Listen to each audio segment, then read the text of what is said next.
Post-Fades Cheesesteaks, episode 52. Yeah, Tim's got his lovely London mugs going on over there. How's England treating you? Oh, well, it's been really nice, actually. I got a little sunburn. I didn't think I would be getting sunburned over in England, but tomorrow's the end of the trip, so I'll be back stateside soon enough. I like the hat you're rocking. Look at you, repping that. Yeah, little Post-Fades Cheesesteaks hat, got to represent. It looks good on you. It ties the whole look together. Of course. So today will be a draft episode. Tim and I will go through our mock drafts as of today, so Friday, the week before the draft.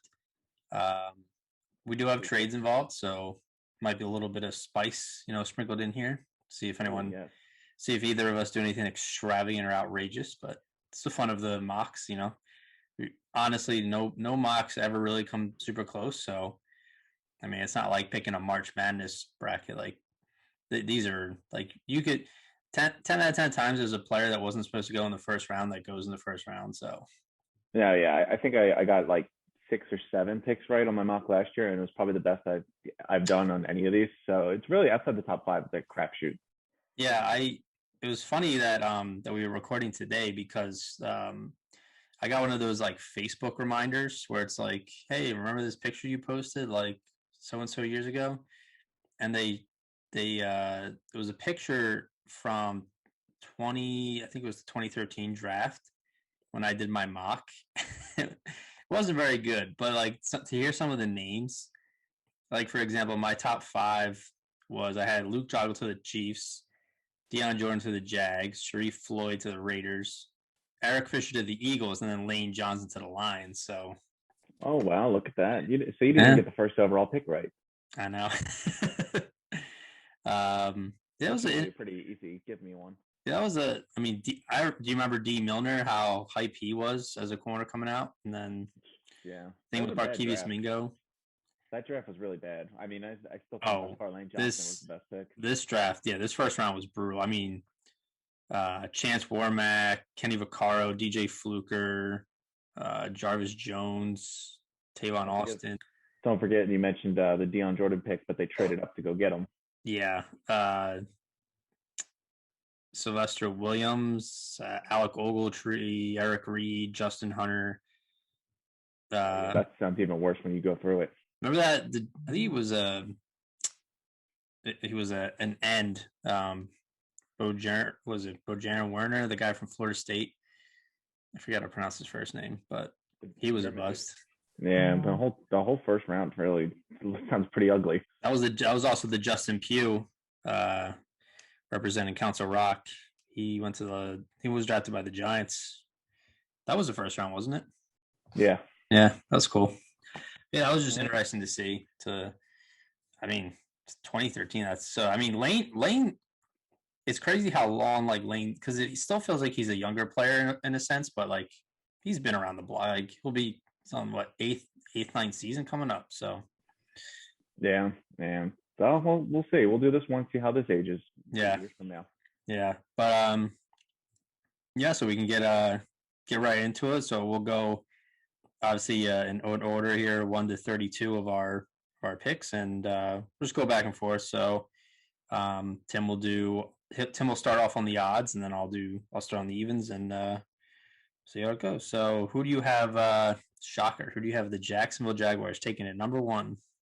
Yeah, this one was pretty easy. I think since his freshman year at Clemson, everyone had this penciled in. We just didn't know what team it was going to be. So New York decided to, go on a 2-game win streak, and then the hope of bringing Trevor to New York. But Trevor launched to Jacksonville easily. I think this is the most locked-in first overall pick in some time. The guy's a stud. I don't have to go too much into it. I think everyone's been drooling over him for the last 3 years, so we all know how good he is.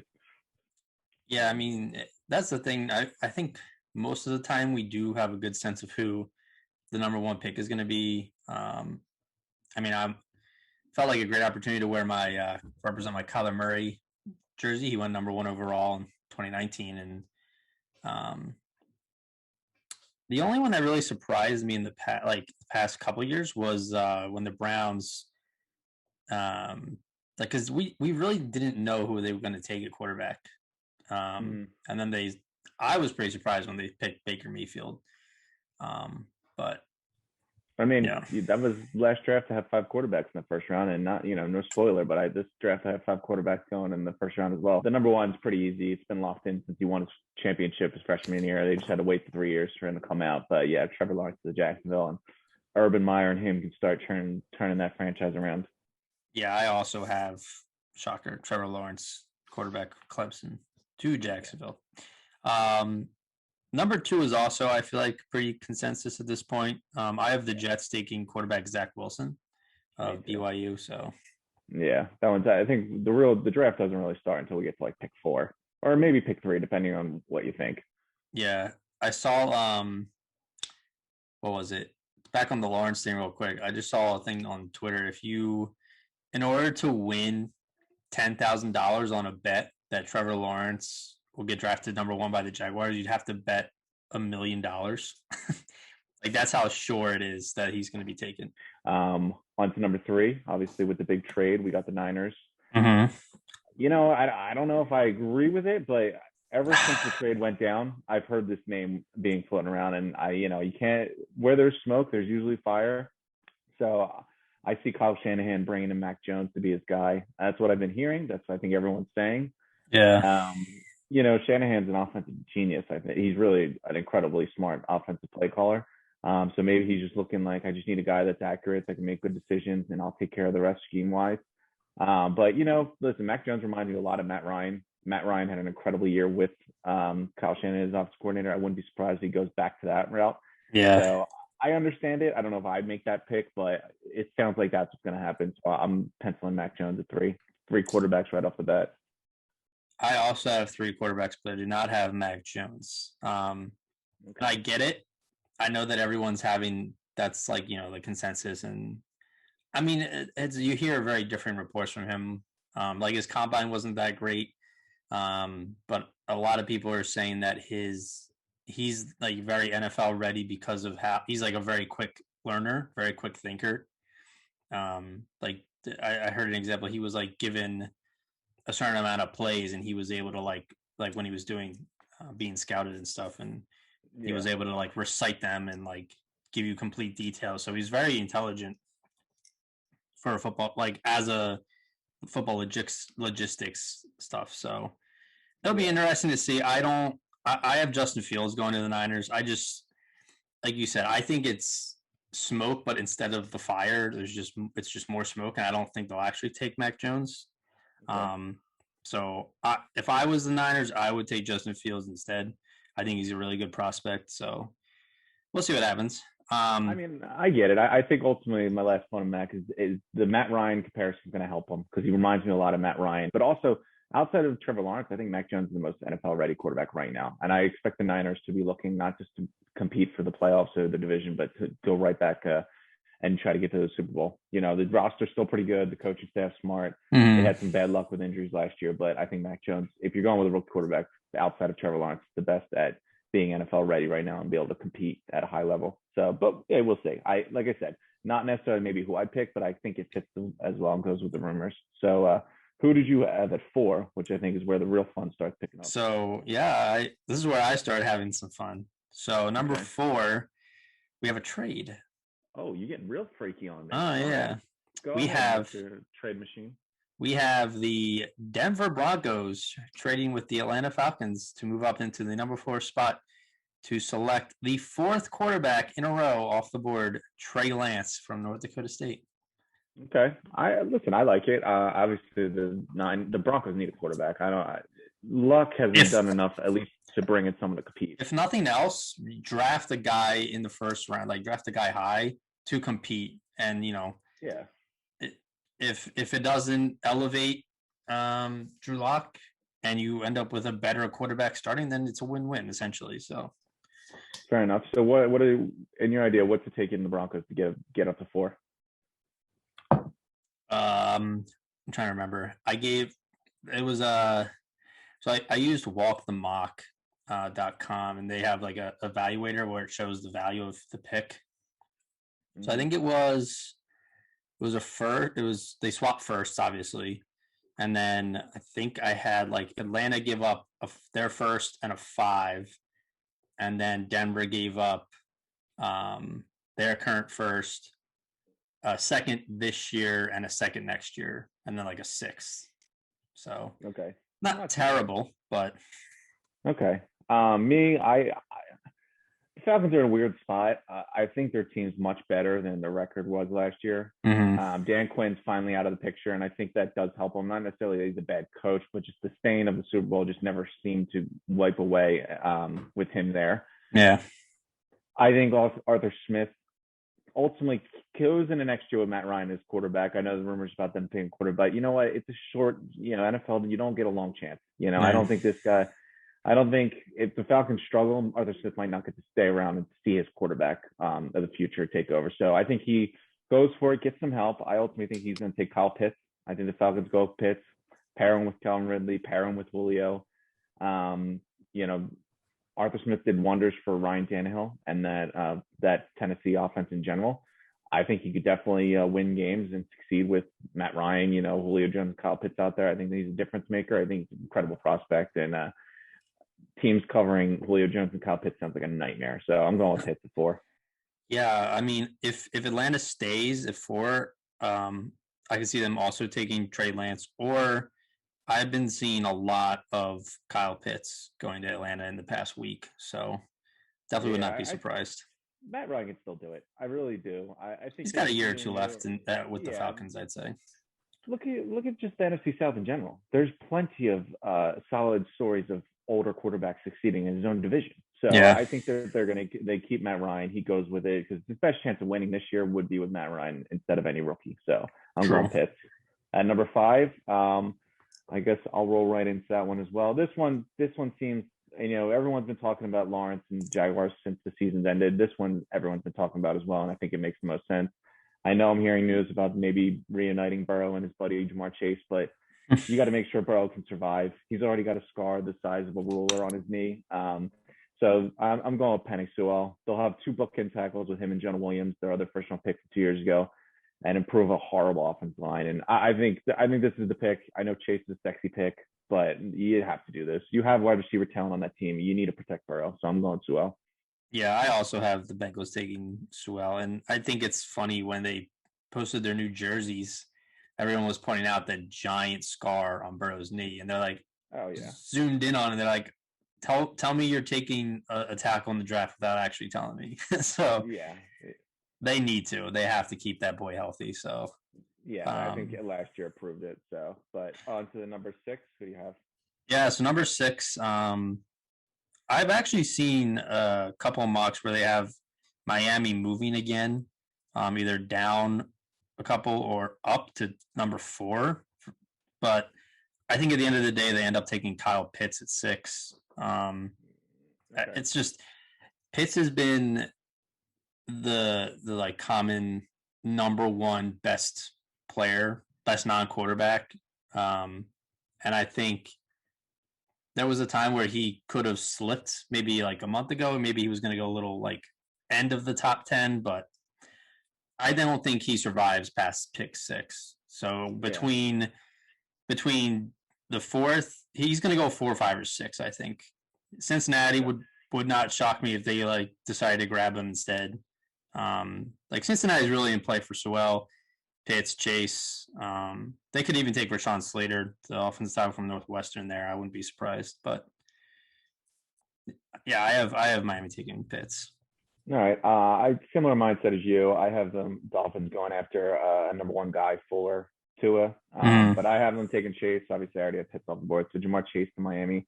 I think Jamar Chase, Devontae Parker, Gesicki, Tua, rebounding after a rough rookie year. That's the makings of a solid offense. Obviously they have some more picks to build around, but get an elite prospect for Tua to throw to. So I think they go with Chase. I think Chase is ultimately why they traded back up to 6. They wanted an elite option for Tua. And I think that's the guy. Him or Pitts. I had Pitts going already, so that's why I went Chase. But yeah, they agree with that. Yeah. Now to get to my excitement, my little spice and feast. This Lions pick has been rumored to be a very heavy trade bait. So you look at the Lions, they obviously have 100 picks after that Matthew Stafford trade. They're doing their bi-yearly full complete rebuild as they do every 2 years. It feels like they just bi-yearly. So I have them doing this full-on rebuild and getting as many picks as they can to just keep building this team. Their roster's terrible. I wouldn't be surprised if they're one of the worst teams in the league next year. So I see them moving back. I see the Patriots actually pulling the trigger and going up to 7. So with only 3 quarterbacks off the board right now, I think it's very important for them to get ahead of Denver, who you already have making a trade. So I think New England moves up, giving up the 15th pick this year, a first next year, and probably a third, maybe another late round pick this year to get it done. But I have them going up to 7, and I have them taking Justin Fields. I think Fields is a established guy. I think Belichick would love to have a talent like him. He's mobile. Give Josh Daniels something different to work with, but they can work with him. There's no rush. Cam Newton can still go out there. I don't know how much he has left, but he's still on the roster. They already made the commitment to him for at least next year. But I think Fields is going to be the quarterback of the future. And I see the Patriots, making the move. They have the second most picks this year. Bill Belichick loves to move in the draft. I see him moving up and getting the quarterback. So, what about you? Yeah, I definitely thought about that. But ultimately, I had the Patriots not trading into the top 10. And I had Detroit staying pat at number 7 and taking Jamar Chase. You lose Kenny Galladay, so what better way to replace a very good receiver with another very good receiver and give Jared Goff some weapons. So yeah, again with Jamar Chase, I don't think he survives past pick. If he is available at 8 or 9. I would assume if those teams don't take him, that somebody else will try to jump up and try and grab him. He's also not. Him and Pitts are definitely locks in my eyes to go top 10. So yeah, I'd agree with you there. So who did you have with Carolina at 8? Yes. So this is where it gets even more interesting. I had a feeling. You gave me that smug little smile. Like, I'm about to do something evil and freaky. Let's go ahead. What do you got going on? This is by far my wildest wildest pick, wildest bold prediction. Okay. So number 8, we have the Carolina Panthers trading with the Minnesota Vikings. Wow, really? Okay. And the Minnesota Vikings draft quarterback Mac Jones of Alabama. Oh, I don't know about this one. This seems a little too crazy. That's what's good about it. They're still on hook for Cousins, and they're going to trade up all this to get it? Yep. All right. So that's a huge jump. Where are the Vikings coming from? Where are they picking this year? Like 20? No, they're at 14. Oh, okay. You're right. So it's not that. Okay. So you think they're going to make the jump for Mac Jones? Really? Yeah. All right. I think they saw on my board at least that 4 quarterbacks went already, and they know New England wants a quarterback, and maybe Washington wants a quarterback. There's a couple of teams here that could make a play, Chicago even. So they look at that and say, you know what? Let's make a move now to get better in our division. Let's go get a quarterback. Then they'll let Kirk Cousins finish the year probably, and then I think transfer over to Mac Jones the year after. But okay, Panthers and the Lions are the 2 teams I'm looking at the most for the trade. They're both ahead of Denver, which is quarterback heavy, and I think that's if you're trading up, you'll have to get up in front of Denver. And I think both of them, have more than enough reason to go back. I already told why the Lions should do it, and Carolina has Darnold. They gave a couple picks to get him, but I think more picks for them would be more beneficial than picking so high. So I see it, but I don't know about the Vikings. I don't see that at all. That seems a little unnecessary, but fair enough. Well, I have Carolina staying pat, mostly because the Patriots have already moved up, and I don't see the Broncos moving up one pick to get a quarterback when the Panthers aren't really looking for a quarterback. But I have them drafting Rashawn Slater. They let Okung walk. They didn't sign him. They kept Moten on the tag, but you got some weapons. The defense improved. You got some young pieces there. I think the offensive line is the big glaring hole. Hopefully McCaffrey's healthy, but you need to protect Darnold. You need to surround him with talent. The talent, I think, is on there for the weapons wise, but they're going to keep him upright. And I think Slater's good value. He didn't play this past year, but I think he has the makings of a left tackle and one they can build around. So I went with Slater. I respect that. I think it's a good pick. On to 9, this is where I have my 5th quarterback actually going in the top 10. And I have the Broncos extremely happy because they don't have to move up and they still get one of their quarterbacks there. And You know what? They'll give Locke a chance to figure it out because I think Trey Lance is going to need some time to adjust to NFL talent and, competition and kind of, learn the playbook. But I have Trey Lance getting the picks by the Broncos. And then, they have their pick. They go in the training camp with the competition. At worst, maybe Locke plays this year. Mm-hmm. And then they hand the keys over to Lance if they don't see success with Locke right away. Wow. I mean, if you're Denver, you definitely like your mock better than mine. Stay pat and get Trey Lance. I think they have to move up to get him, but I listen. I don't think it's the Vikings moving up, but I wouldn't be surprised if the team does move up. The Bears were one I was thought about because I could see them taking a huge jump and getting to that 8th spot, and it'll be interesting because I think 7 or 8 are both up for sale. I think either of those teams would move back, and they're right in front of Denver, so it'll be interesting. But who do you have the Broncos taking? So this is my back-to-back wildness going on here. Oh my God, what does your mock draft look like? A whole bunch of squiggly lines and trades and nonsense? So this is going to be an interesting one. So let me explain. Oh, geez, so first of all, I have this is Atlanta's spot, right? Because I had them trade with Denver. Oh yeah, you're right. And we have a team that's sitting a little farther back, and they're looking at this saying, you know what? Someone we have very high on our board is still there. It's not that the teams in front of us would take them, but maybe they're afraid someone might trade into one of those spots to grab them. Mm-hmm. And they realize this is a position they've been neglecting for many years. Someone's job could possibly be on the line, and they're like, you know what? This is the kind of player we need. The Philadelphia Eagles trade up to number 9 with the Falcons to draft Micah Parsons. Wow, really? Okay. I don't know about that. Now, so I could see them trading up, but it's not for a linebacker.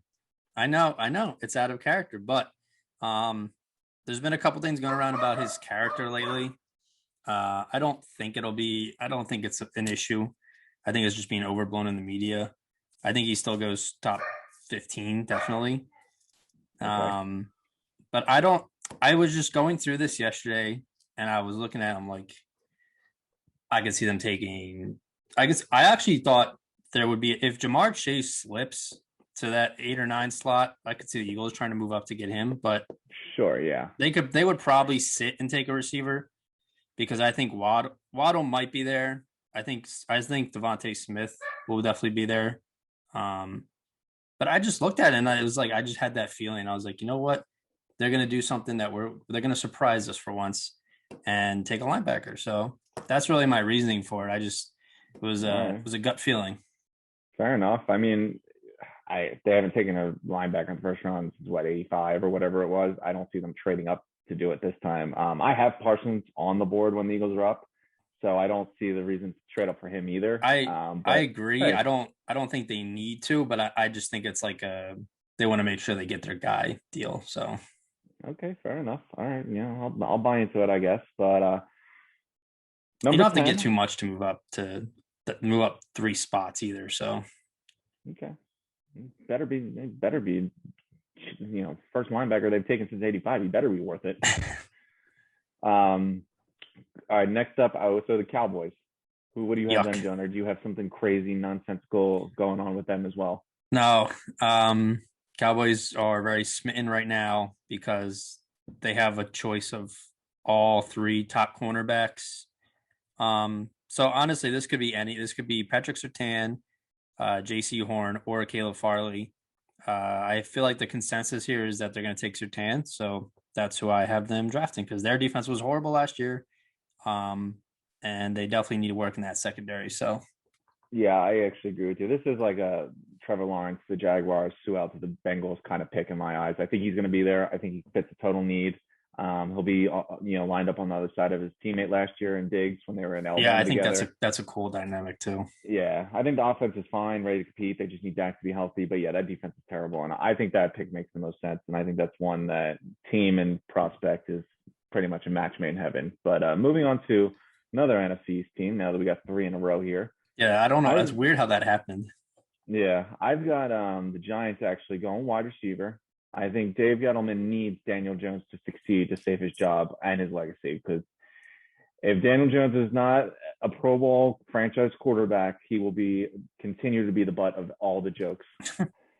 So I have them drafting Devontae Smith, pair him up with Kenny Golladay, bring back Saquon Barkley healthy, and you know what? You gave Daniel Jones everything he could possibly need, and just hope that he figures it out. Because if he doesn't, I think this is it for Gettleman.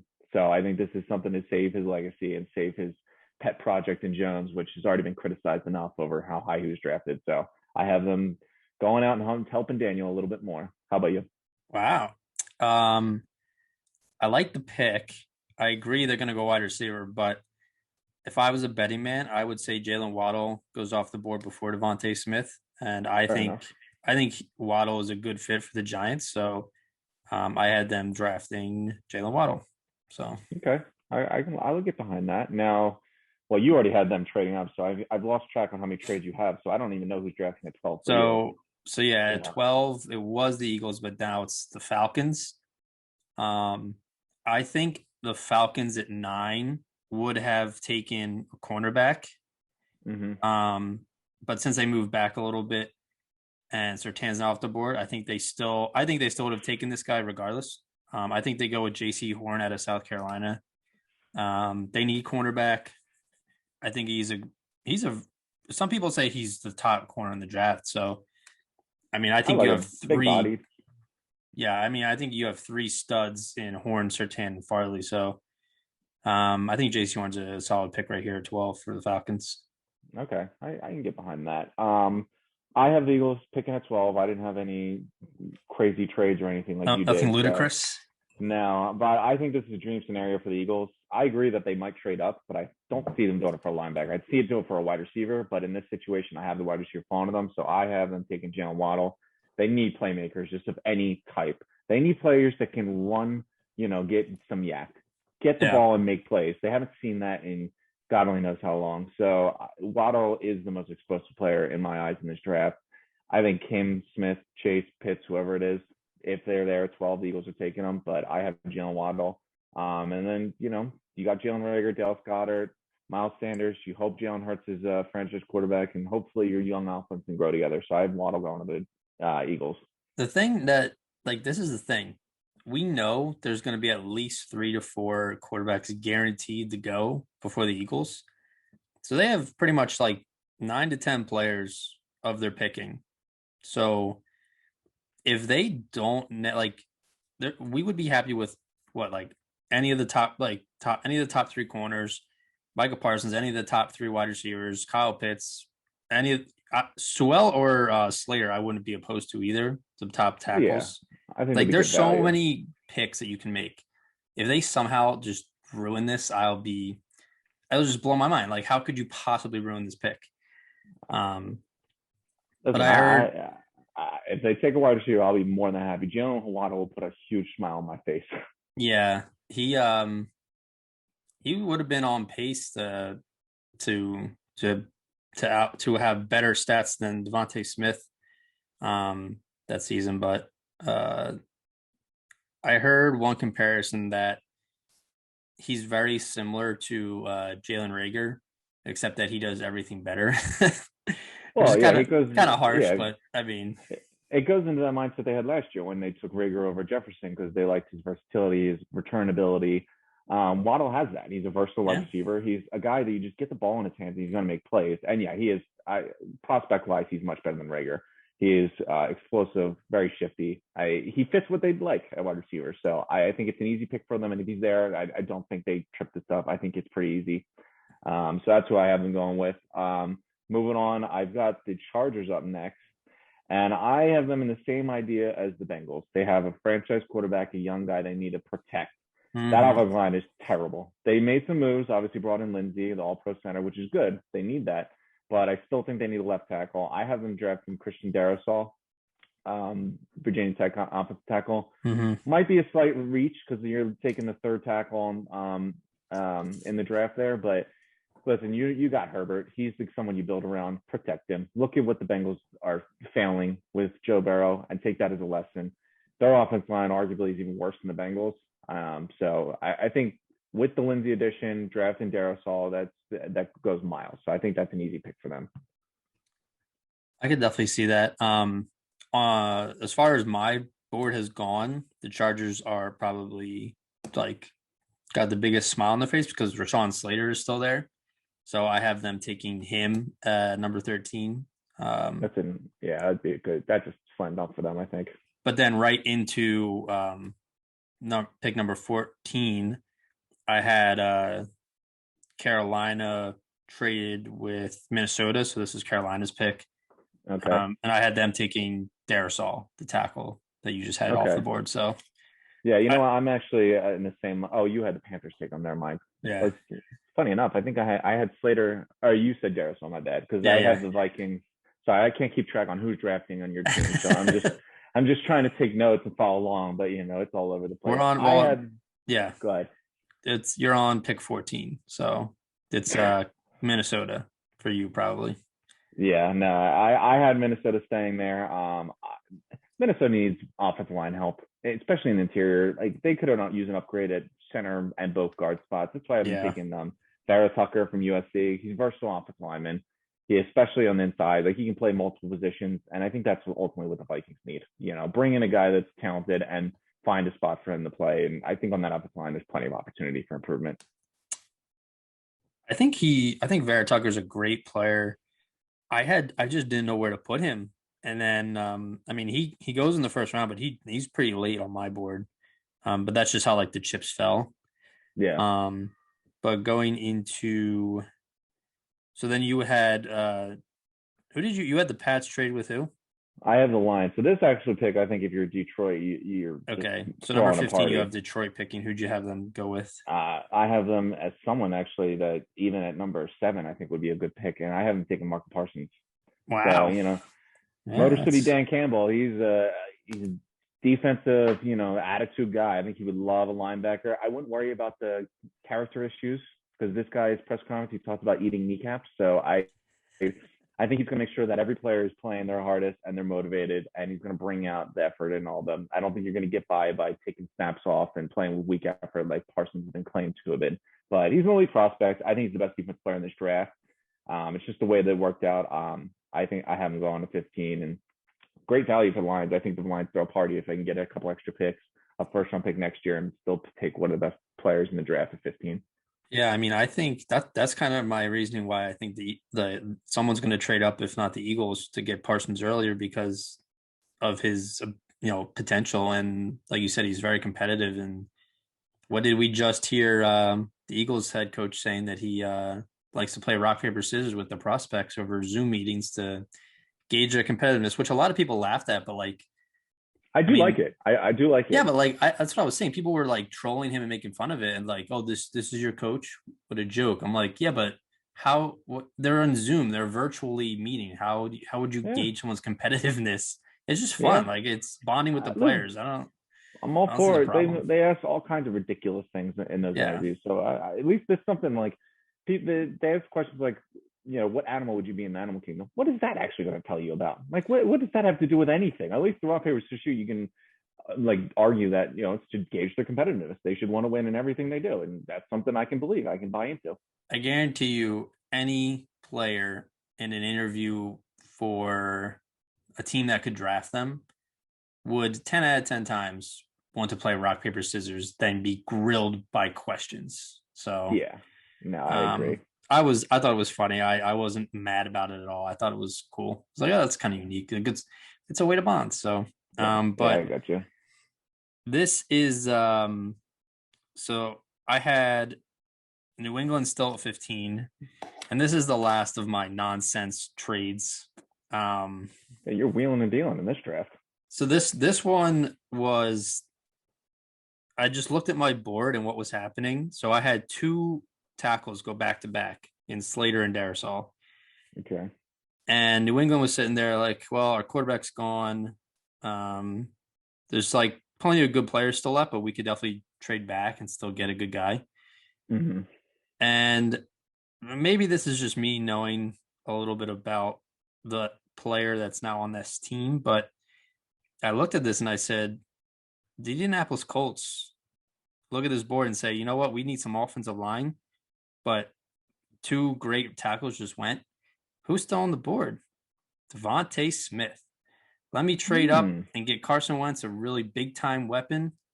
So I have the Colts trading with the Patriots at 15 and drafting Devontae Smith because they're shocked that he's still there. Wow. All right.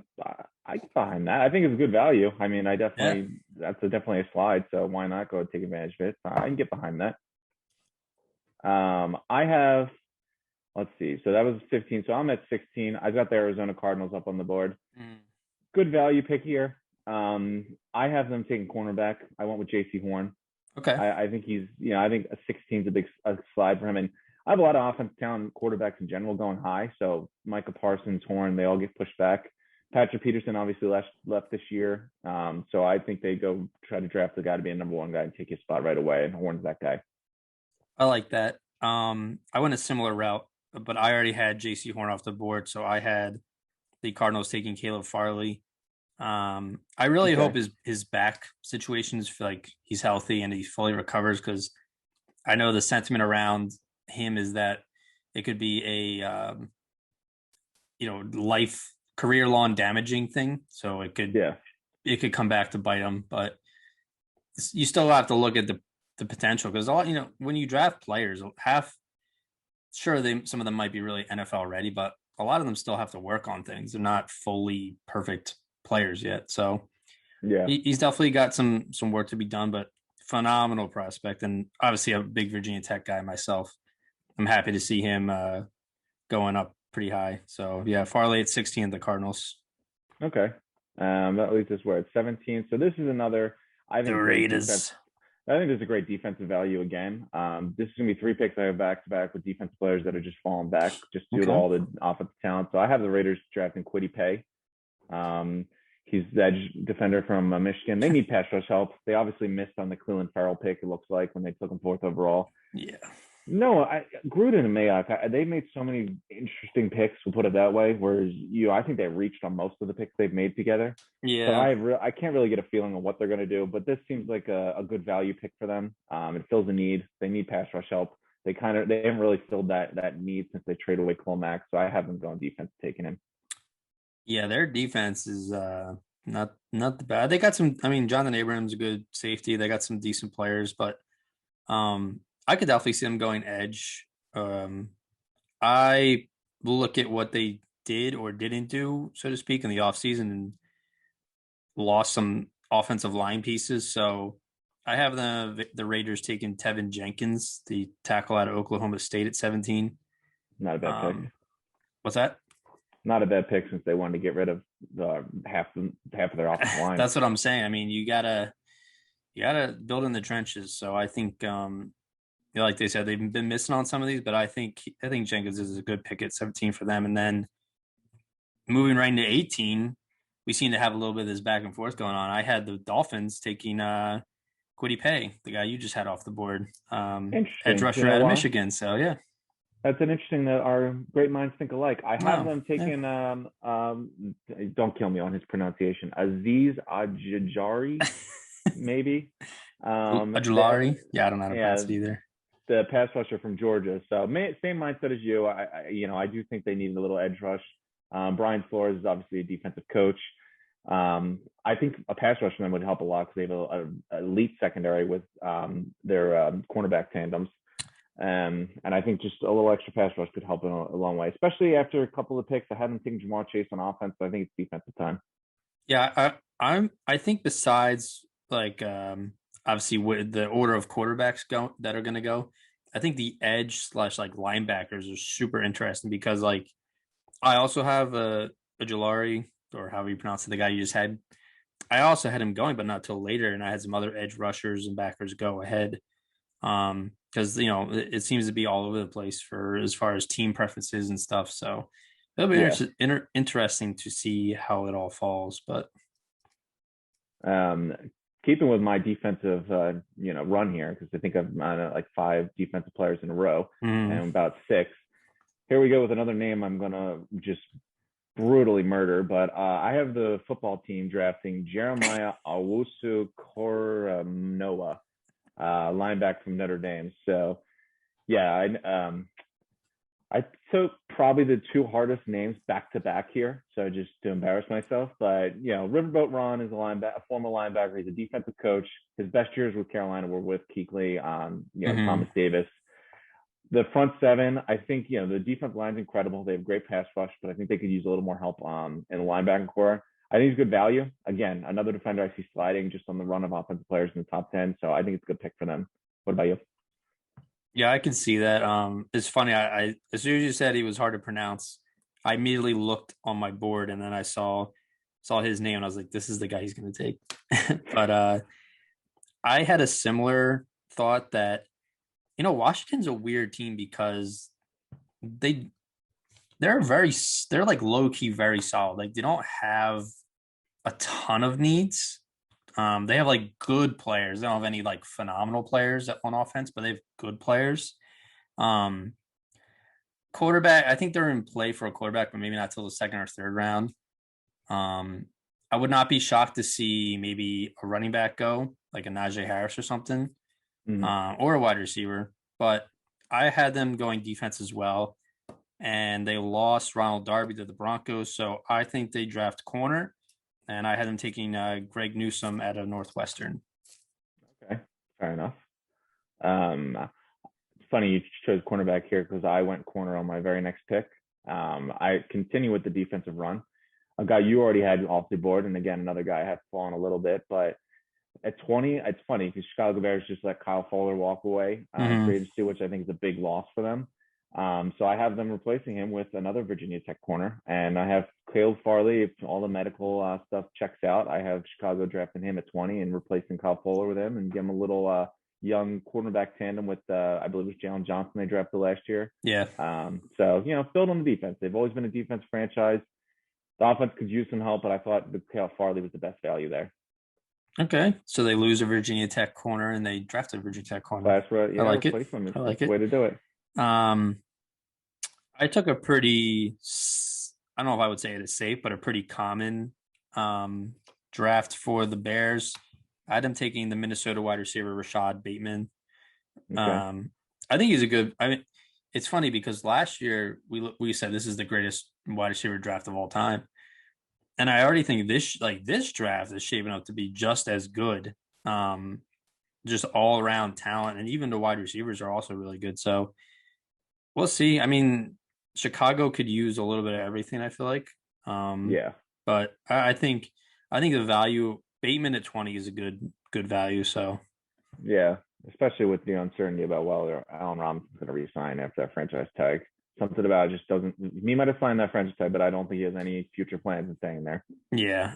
So we'll Who'd see. you had 21, so you had the Colts at 21, correct? Yeah, this one, obviously Costanzo retired. Mm-hmm. This past offseason, Carson Wentz has got a very long injury history we know about. We saw him struggle mightily this year due to offensive line issues. So I think the Colts realize that, look at that, and decide they're going to be very proactive and fix that. So I am taking Samuel Cosme off the Tech from Texas.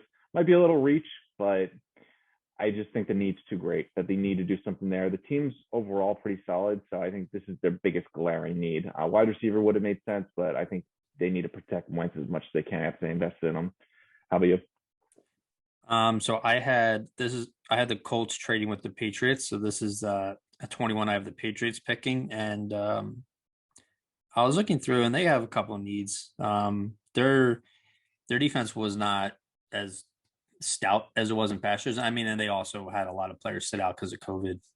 Yeah. But I looked at my list of who was available, and I saw a linebacker from Tulsa named Zaven Collins, and to me, that just sounds like a Patriot name, like a player that would play on the Patriots. So, Fair enough. yeah, I went with Collins to the Pats. So most ridiculous reason for a draft pick so far has got to be, well, his name just sounds like a Patriots player. Doesn't So, Collins sounds like a New England Patriot name, does it not? it sounds like a last name that As like a New England 60% of the linebacker. population has. All right. Going on our 22, staying in the AFC South, who do you have? 22. So I have the Titans. I don't have any more trades after this. I actually think they're typically in 20 to 32. There's actually more trades, I feel like, but Yeah. I just played it safe and I had no more trades after this. So I had Tennessee taking a wide receiver since they lost Corey Davis in the offseason. He went to the Jets, right? Corey Davis. Yeah. Yeah. So I have them drafting Mississippi wide receiver Elijah Moore, a little speedster to pair with AJ Brown. That's a nice little duo right there with obviously a pretty okay running back in Derrick Henry. Well, hey, listen, you got a pair of Ole Miss wide receivers now. So I like the pick. I actually think in the same thing as you. You know, they lost Corey Davis, they lost Jono Smith as well. Their pass catcher tight end and Adam Humphries. I think wide receiver is a huge need. I have them taking Rashad Bateman, the wide receiver Minnesota. Best available, honestly. Big body guy. He's got great hands, makes plays, and I think right across from AJ Brown will help a lot. So I think it's needed. Moving on, 23, I have the Jets up again. This pick, I was thinking about their coach. Saleh is a defensive line guy. He had incredible success in the Niners with his outstanding pass rush. Jalen Phillips, edge from Miami, is who I have him going with. Obviously, he has a long medical history as well. Had to retire at one point in college. But he's talented. He's got a lot of talent. Assuming he checks out, I think it's a good value pick for them. And I think Saleh is going to want to build his defense just like he was with the Niners with outstanding pass rush. And I think that's what he does with Jalen Phillips. I could see it. I think one team in particular that could definitely trade up in this early 20s spot would be the Bills. I think they could definitely look for a pass rusher. Yeah. But like I said, I don't have anyone else moving. So I had the Jets also thinking defense. And after that crazy, what was it, like a Hail Mary almost? Not a Hail Mary, but it was like a deep 40-yard pass that they lost that game to the Raiders against because they didn't want to play prevent defense. Yeah. A little bit of a reach maybe, but I had them taking cornerback Eric Stokes out of Georgia. Okay.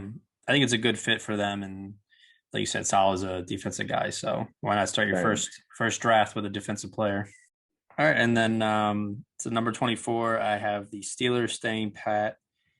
This one was tricky because I had quite a few backers and corners go off the board. And those are some players I think they might target. But this was kind of a sexy pick. I had them taking, they lost James Conner to the Cardinals, and they could definitely use a running back. So I had them taking Najee Harris. He seems like a real Pittsburgh running back style. So I think he'd be a great value there. I think the running backs typically don't go till later in the rounds nowadays. I mean, you have a couple of exceptions like Saquon and Zeke that go early, but I think Harris goes in this 20 to 32 range. So I am going to Pittsburgh.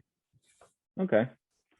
You know what? I like that pick a lot for the Steelers. I think that they drastically need a running back. They moved on from James Conner. And I think like a playmaking running back.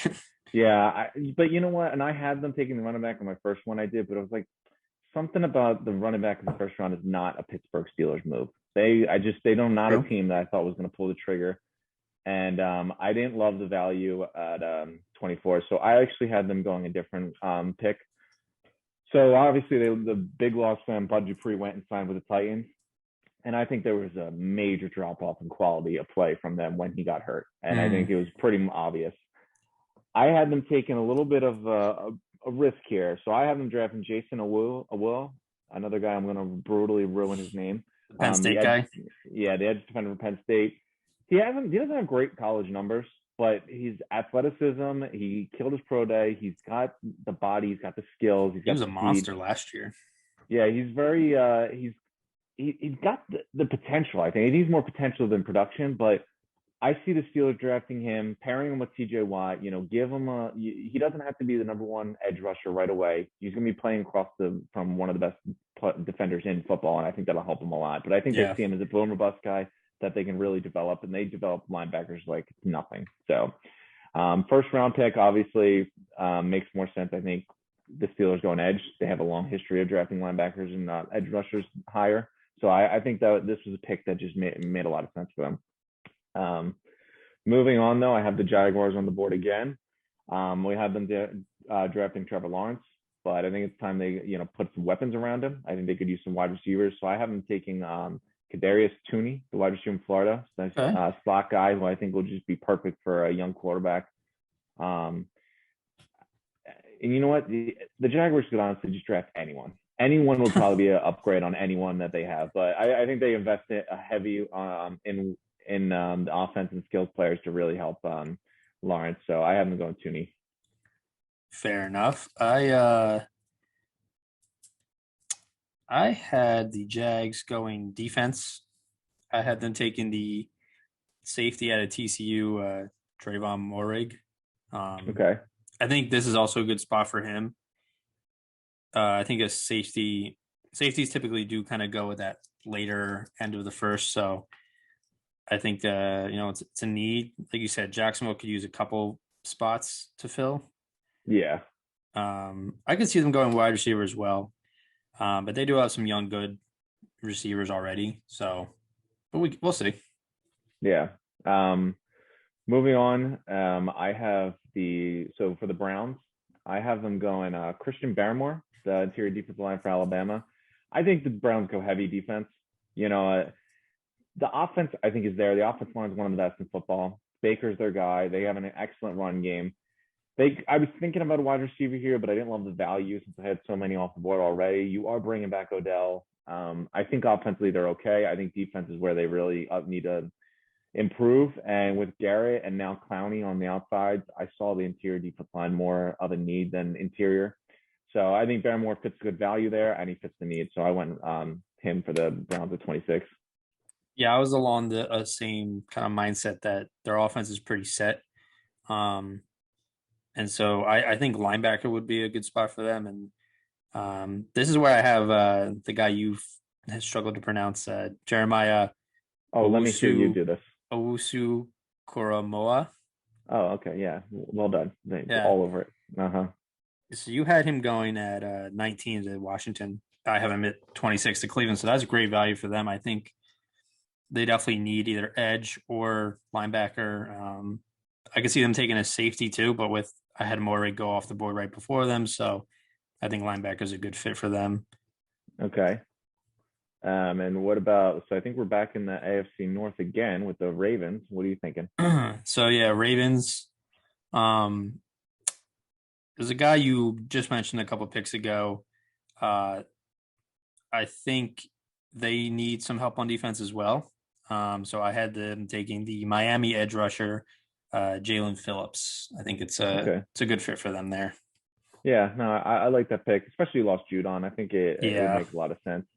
I was thinking that, but you know what? I didn't love the value. Mm-hmm. I actually liked, and listen, Jackson's coming up. I think he's eligible for the extension next year. They need to start really, his concerns passing are mighty, but they don't really have many weapons around him. So I have them investing in Lamar. I have them drafting Elijah Moore, the wide receiver from Ole Miss. Okay. I think him with Marquise Brown, Max Andrews, it's a good, probably their best trio of playmakers they've had since Lamar Jackson's been there. He's obviously had struggles passing the ball, but I think, they're just going to keep investing in some more weapons around him. So I have them going with Elijah Moore and helping Lamar out a little bit more. I could definitely see them going playmaker. So moving on, let's see, to the NFC South. So we got the Saints. Saints, I think, are in a big transition period here. And this pick, I actually was thinking a lot with the news that just came out a couple of weeks ago, I think it was. But obviously, Marshawn Lattimore got arrested, and it seemed like there were some pretty hefty charges against him. So that's to be played out. But even so, I think they could have used help at cornerback anyway. So I have them taking Greg Newsome, the cornerback from Northwestern. Okay. I believe Janoris Jenkins was released by them this offseason. Yeah, so he's with the Titans. So I think it'll fill a need. And depending on what happens with Lattimore, and Lattimore again is up as a free agent, I think next year. So who knows if he's going to be able to stick around. So that's where I have him going. Yeah, I can see that. I think New Orleans quietly has kind of a few needs. Some of their players are getting a little older. Especially how bad their salary cap's at. You don't know who's going to be able to re-sign. Yeah, but I looked at it as, you lost Emmanuel Sanders. You really don't have anyone else to pair with Mike Thomas. So I had them taking Kadarius Toney, the guy you had a little earlier, the wide receiver out of Florida. I think they need some more playmakers, especially now that it's the, Jameis Winston show, or the whoever the hell is going to play quarterback. Yeah. I think they definitely need to address wide receiver. So I'd go with Tony there. So, and I'm actually going to piggyback off you. I'm going to go with the Packers right into another wide receiver. This being the 7th wide receiver I have in the first round. So, like you mentioned earlier, I think it is going to be wide receiver heavy like it was last year. Yeah. The Packers continue to refuse to draft wide receivers or sign wide receivers, but I think ultimately they give in. I think ultimately this is the draft. This is the time they finally bring in another wide receiver outside Devontae Adams for Aaron Rodgers. And I have them going Terrence Marshall from LSU. Big body guy. Incredibly productive. He kind of got overshadowed being teammates with Jefferson and Jamar Chase last year, and then the LSU obviously struggled this year. But I think he's a very talented wide receiver, and I think across from Adams and with Aaron Rodgers throwing the passes, I think it'll be a great move for that offense. Yeah, I think he's pretty underrated as far as the draft goes. Like you said, definitely overshadowed by Jamar Chase, but good pick. I like it. I don't see them doing that though. Okay, doesn't seem very Packer-like. Yeah, I mean, listen, eventually they have to. Eventually they got to get him some more weapons. I'm trying to double check on my board real quick to see where this guy went. Oh, okay. So Packers pick at 29, and you had this guy going at 14 to the Vikings. So if I'm Green Bay and I'm sitting there, I'm like, why the hell is this guy still on the board? This is like, if we're going best value, this guy's probably one of the best players left. So I had them taking the interior offensive lineman, Elijah Vera Tucker, out of USC. Okay. I mean, they just lost their center he signed with the Chargers. Yeah. No team is ever fully set at line. You can always use linemen.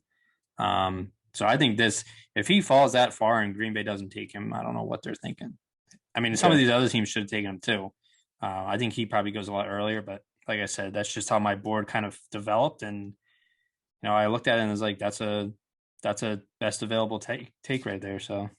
Okay. And then what about Buffalo at 30? Who are you thinking? So Buffalo, another guy so like I said earlier, I think they really need some pass rush. So I think I have them taking the Penn State edge rusher, Jason Owe. Okay. A little bit, like you said, a little bit of a project, but the raw talent is insane. So I think if anyone can get him together, McDermott's a great guy for that. They have some good pieces in Buffalo to contend again. They're definitely one of my top picks for contenders, I would say, for the Super Bowl, as long as they, have a nice draft. So I think definitely addressing the edge, getting some more pass rush is definitely going to be huge. No, I mean, I like the pick. They're a roster ready to contend for the Super Bowl. They have some holes like edge, I agree, but their biggest hole, and one that they need to fix, and I think is perfect value here, is I have them taking Najee Harris. Josh Allen has been the lead rusher since he's been there. I think the last 2 years. Devil Singletary and Zach Moss aren't doing enough. They're not getting it done at all. Bringing in elite running backs that can take some pressure off that passing game. Even we talked about in the playoffs last season. It's just they seem to just pass the ball because they can't run it to save their life. So I think it would really, really open up the offense a little more to have like an elite caliber running back prospect back there. He'd immediately walk in and be the best running back on that team. And I think the team that has a really solid roster is ready to compete. I think this is a position of need where they can really improve. So moving on to another team that I think has got a Super Bowl ready roster, but has one glaring need, and I think that they're also going to address here. And I think they realized what that need was after they saw him, I would hope so, run for his life all game, and then they decided to move on from both their tackles. Yeah. Again, like I said with the Colts, I think they need to make this pick regardless who's on the board. They need to bring in someone. So I have them bring in Dylan Rasdon, the offensive tackle for North Dakota State. He was protecting the blind side for Trey Lance. Okay. Again, I think it has to be a tackle. There's really not many holes in this team outside of that. So whoever's there, I think it's the best available tackle, and the Chiefs are sprinting whoever his name is to the commissioner.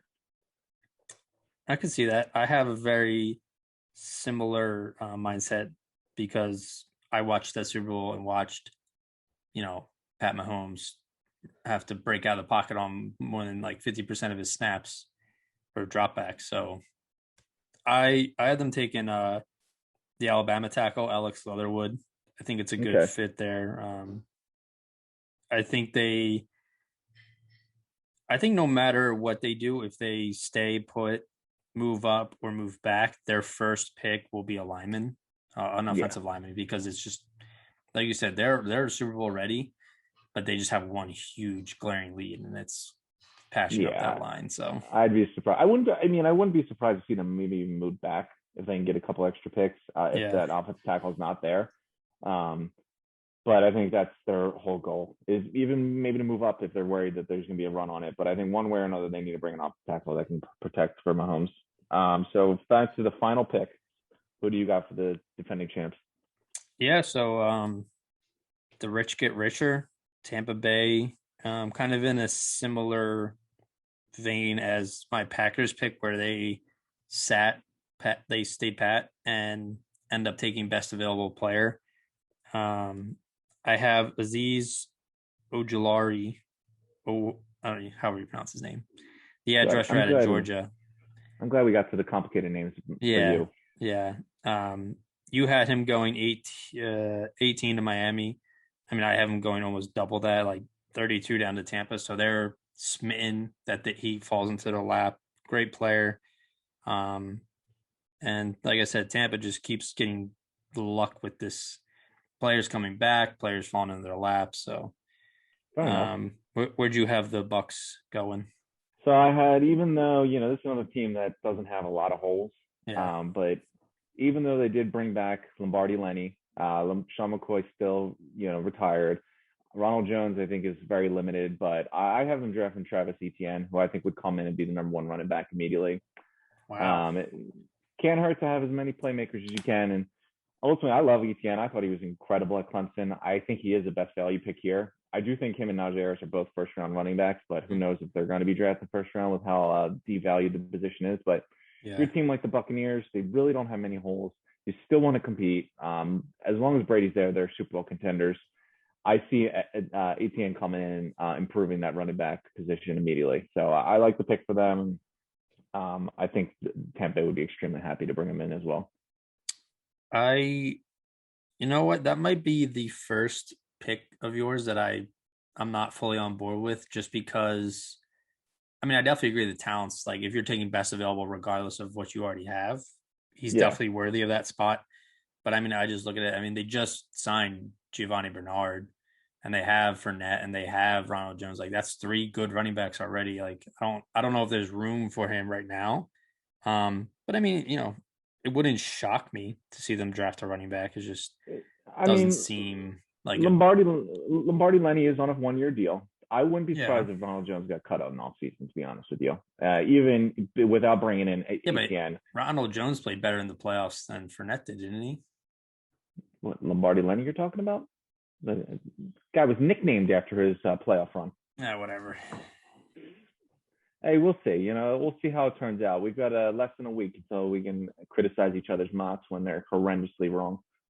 Yeah. That was good. I think I'll probably look over this and then want to change it again. But I mean, this was my first mock. I feel like normally I end up having like three, but I usually don't wait this long to do a mock. But it just felt like there was so much uncertainty with trades and stuff that I wanted to wait at least Yeah. till a week ahead before I started really digging into it. So, Yeah, your draft's all over the place. any takeaways from my picks opposed to yours? I mean, I didn't hate your picks. I think your trades are a little out there. They're a little I wild, do yeah. not see the Vikings trading up for a quarterback, and I do not see the Eagles trading up for Micah Parsons. I That could believe was they'll trade up, but I don't see it for Micah Parsons. that. My thinking was that Minnesota is the dark horse quarterback candidate. Like, I We'll would see. not just look at, like, they've had talent for so many years and just have not been able to do anything because of inconsistent quarterback play. So maybe they're finally like, this is it. we're gonna finally do something, make a change, and go after it. So I wouldn't rule it out. I wouldn't bet on it, but it's my mock, and that's what I think. So Fair enough, but yeah, I can get behind it. Any final thoughts there? Not really. I mean, I think your draft's pretty good as well. That was a nice compliment from you. Yeah, how about that? Fluttered butterflies coming up. I think yours is pretty realistic. I don't know. I don't really know how this is all going to play out. We always have these players in place, and then a bunch of them either get pushed to the second round, or like these unknown players hop into the first that we're supposed to go in like the third. So, but I think everyone we listed is definitely worthy of a first round pick. I don't think either of us really reached too high. But yeah, I mean, I agree with the Niner pick of Mac Jones solely because of that's what we've been hearing, but I just wouldn't do it personally. But yeah, I hear you. But alrighty, well, until next time, we'll get ready. And who knows, we might have another mock or two to bust out before the draft. Maybe. All right, everyone, take care and look forward to the NFL draft next week. All right, sounds good. Peace out.